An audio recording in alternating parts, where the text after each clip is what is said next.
একটি বিষয় হচ্ছে মুফতি আমির হামজা সাহেবের একটা ওয়াজ শুনছিলাম। নবীজি সাল্লাল্লাহু আলাইহি সাল্লামের স্ত্রী হযরতে খাদিজা রাদিয়াল্লাহু তাআলা আনহা সম্পর্কে তিনি বলেছেন, উনি কখনো নামাজ, রোজা, হজ, পর্দা এর কোনোটাই তিনি করেননি। এই আলোচনাকে কেন্দ্র করে কিছু আলেম সমাজ নেতিবাচক মন্তব্য করেছেন। আমরা কোনটা সঠিক এটা জানতে চাই, আপনাদের কাছে পরিষ্কারভাবে বুঝিয়ে বলবেন। অত্যন্ত গুরুত্বপূর্ণ বিষয়। খাদিজা রাদিয়াল্লাহু তাআলা আনহা রাসূলের জন্য সব দিয়েছেন, ইসলামের জন্য অত্যন্ত প্রহরী ছিলেন তিনি, রাসূলের দুর্দিনের সঙ্গিনী ছিলেন তিনি। তখন নামাজ ফরজ হয় নাই। নবীজি তখন নামাজ পড়তেন রাকাতাইন রাকাতাইন, দুরাকাত করে। বলেন করাকাত করে। এই দুরাকাত নামাজ ফরজ হয় নাই। তাতাওয়ান, আল্লাহকে খুশি করার জন্য দুরাকাত নামাজ পড়তেন। এই নামাজ আম্মাজান খাদিজা রাদিয়াল্লাহু তাআলা আনহা নবীজির সঙ্গে পড়েছেন। পর্দা তখন ফরজ হয় নাই। হজের বিষয় তখন আল্লাহ তাআলা ফরজ করেন নাই। যে বিষয়গুলো বলা হয়েছে একটাও তখনও ফরজ হয় নাই। তবে এই বিষয়টার উপস্থাপন ভঙ্গি আরো সুন্দর হতে পারত। এরকম যেন না হয় এক ওয়াক্ত নামাজ পড়ে নাই, একটা রোজা রাখে নাই, এটার ভঙ্গিটা এরকম না হয়। কারণ ওয়াজের ভঙ্গি তো এক এক সময় এক এক রকম হয়, স্বাভাবিক না? যেমন আমি কথাটা বলতেছি একরকম, এখন আমি যখন সুর দিয়ে বলবো বিষয়টা আরেক রকম হবে। তবে খেয়াল রাখতে হবে, আম্মাজানদের ক্ষেত্রে কথা বলার ক্ষেত্রে অত্যন্ত সাবধানতা অবলম্বন করে কথা বলতে হবে। এটা সাধারণ বিষয় না। উনি বুঝাতে চেয়েছিলেন যে বিষয়টা অত্যন্ত সুন্দর, কিন্তু সুন্দর বিষয়টা হয়তো উপস্থাপন ভঙ্গিতে কিছু ঝামেলা হওয়াতে কেউ সমালোচনা করতে গিয়ে উনার মা তুলে যদি গালি দেওয়া হয়, গালি দেওয়াটা সম্পূর্ণ ফাসেকি। এই ফাসেকি কাজ এটা করা, এটা মুসলমানের জন্য কোনোভাবেই উচিত হতে পারে না। গালি দেওয়া এটা ফাসেকি কাজ। ফাসেকরা গালি দেয়। মুনাফিকদের চরিত্রের অনন্য চরিত্র হচ্ছে ইদা খাসামা ফাজার, যখন তারা রেগে যায় তখন গালি দেয়। তো যদি কেউ মনে করেন এবং বলে থাকেন যে গালি দিয়ে ফেলছে উনি, এটা ওনার স্বভাব অথবা এলাকার আঞ্চলিকতায় উনি গালি দিয়ে ফেলছে, না, আঞ্চলিকতা বলেই আপনি গালি দিতে পারবেন না। গালি দেওয়াটা ফাসেকি। জোরে বলেন কি? তাহলে ফাসেকি কাজ করা কবিরা গুনাহ। ছোট গুনাহ না বড় গুনাহ? এই কবিরা গুনার সাথে সম্পৃক্ত হওয়া এটা তওবার শামিল। এজন্য উনি মুরব্বী মানুষ, আমাদের সকলের শ্রদ্ধাভাজন।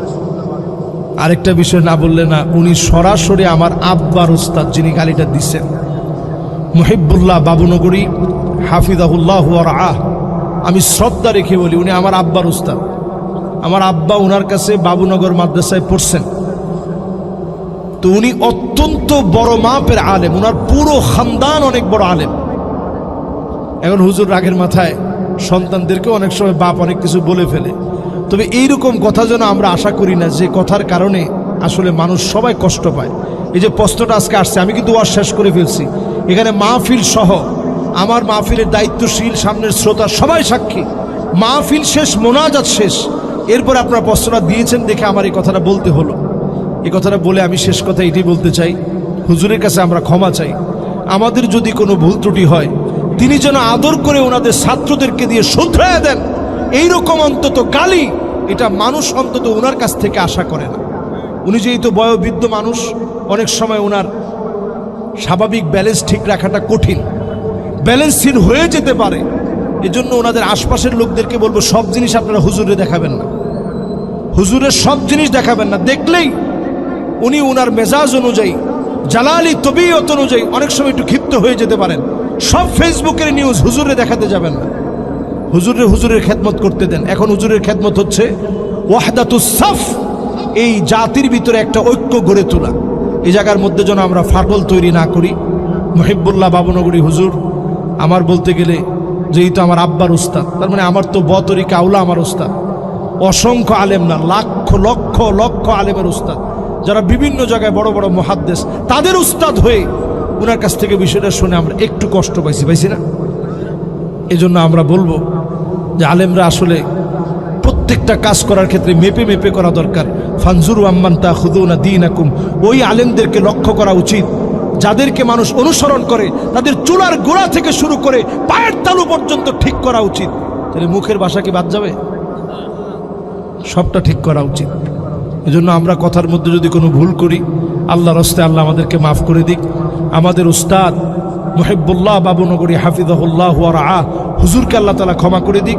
আমাদের কথা যেন মার্জিত হয়, সুন্দর ভাষাভাষী হয়ে আমরা যেন ফাসিহুল লিসান হতে পারি, সুন্দর ভাষায় বাকপটুতার সঙ্গে আমরা যেন কথা বলতে পারি। আল্লাহ যেন তৌফিক দান করেন, পড়ে না আমিন। উত্তর পাইছেন তো আপনারা?